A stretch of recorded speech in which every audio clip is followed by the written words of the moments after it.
Hi, elementary teachers. This is a video tutorial to help go through the directions of how to get a Zoom link into your Seesaw class. And I know you're probably thinking, boy, I already have done that a lot in the springtime. This process is actually going to be a little bit different, and let me tell you why.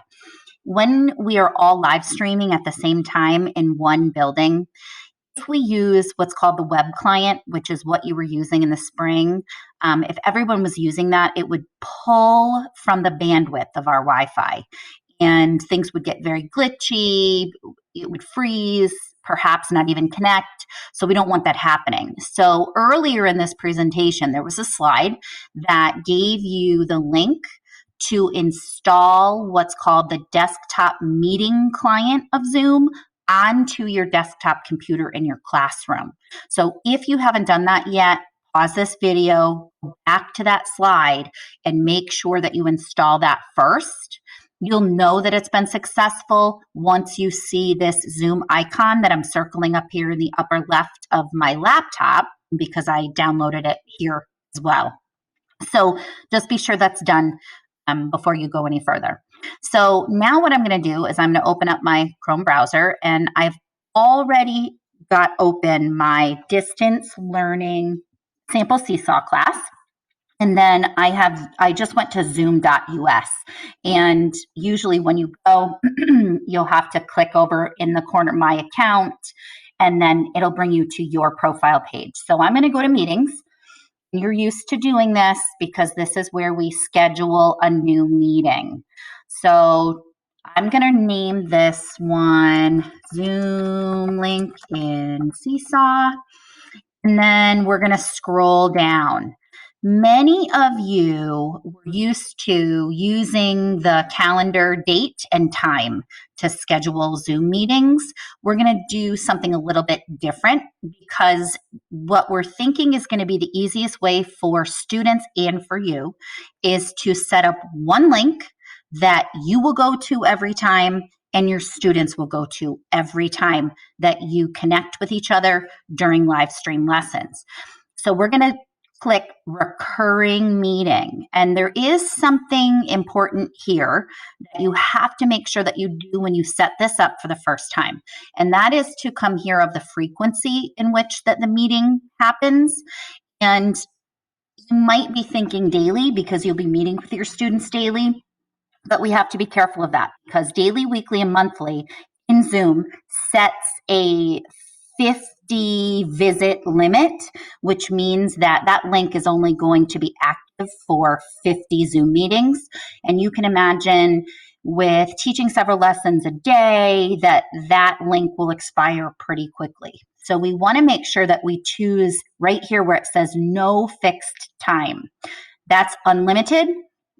So that's really important because there could be students who are full distance learning for this entire school year. And if you set that up this way, you should be good to go all the way through till June.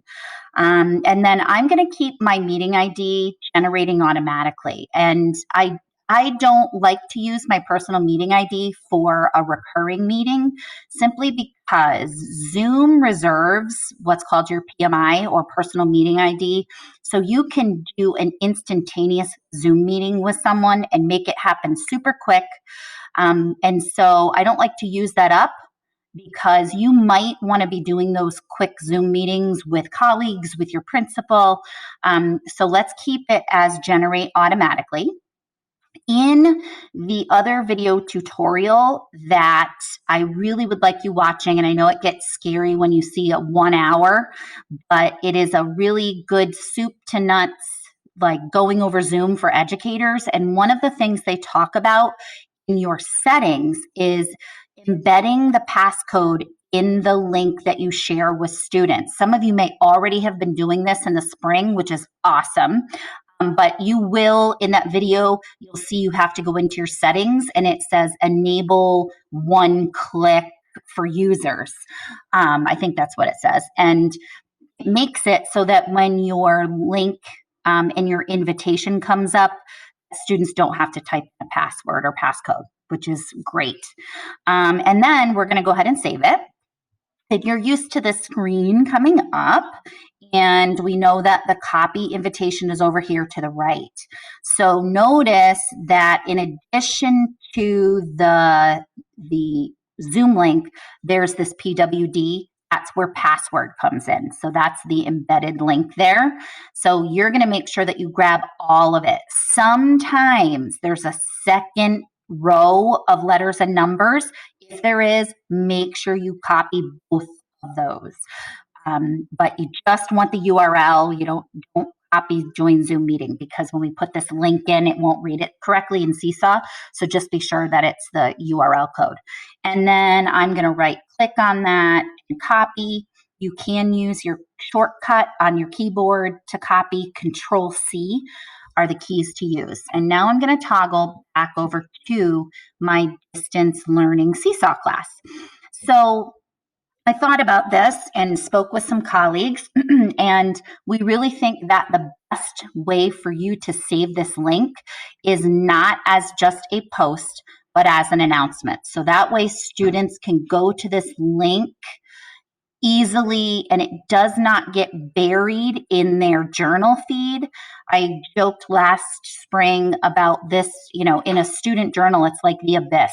All of their work goes there and it just could get lost. So we're going to have you save that link as an announcement. So once you click that, you want to be sure that this is available to all students. So make sure that you choose that. And then I'm just going to go ahead and add my attachment as a link. I'm going to right click and paste that Zoom link that I just copied and hit the green check. Okay. And notice that right down here, oops, it's kind of hard to see with this. Notice down here that it has embedded the link, and there's actually the Zoom link right here on the screen. And then I'm going to click the green check. Okay. You might also leave an announcement here saying this will be the Zoom link you use for all of our live lessons this year. You can leave whatever other instructions or part of the announcement that you'd like to. And then I'm going to click send now. Okay, and this is how it will show up for the students in their journal feed. And all they have to do is click on this little link. And all you have to do is click on that little link and watch what happens. Come down here and you click.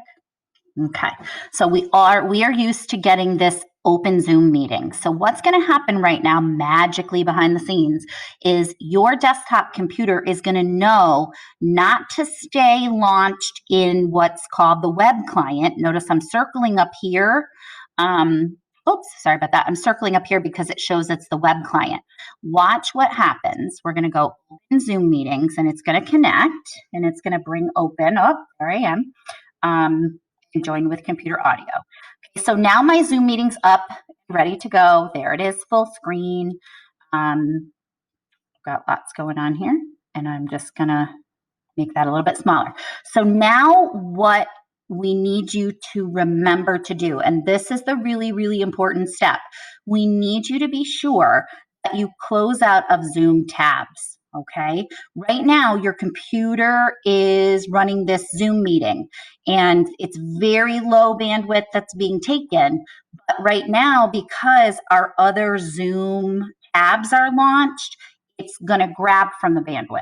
So you want to be sure that and don't worry, the Zoom meeting didn't close out. Okay, you want to be sure that you close out of your Zoom tabs up here. You're going to have to get used to sometimes Zoom kicking down to the bottom of your screen. So see right down here, I'm kind of toggling. It shows me that these windows are still there. So if I click on this, my Zoom meeting is still open, okay, and it's still active and you can connect with your students, but no web client is open, only the Seesaw class. And I think I also have the Waterford Public Schools up. Okay, I'll move myself over here. So notice, so it's important because if everybody's pulling off of the web, you can imagine that it's going to cause some issues with glitching and not being able to live stream. So hopefully this has helped everybody understand why we need to do it that way. Just remember, just to kind of recap a little bit, make sure that you download that desktop meeting client onto your desktop computer in your classroom. You will schedule your recurring meeting just like you did in the springtime. And then once you launch your meeting from Seesaw, all you have to do is just go right into Seesaw and click the link like the kids do. It'll open up your Zoom meeting and then close out of any Zoom tabs that are open in Chrome, and you should be good to go.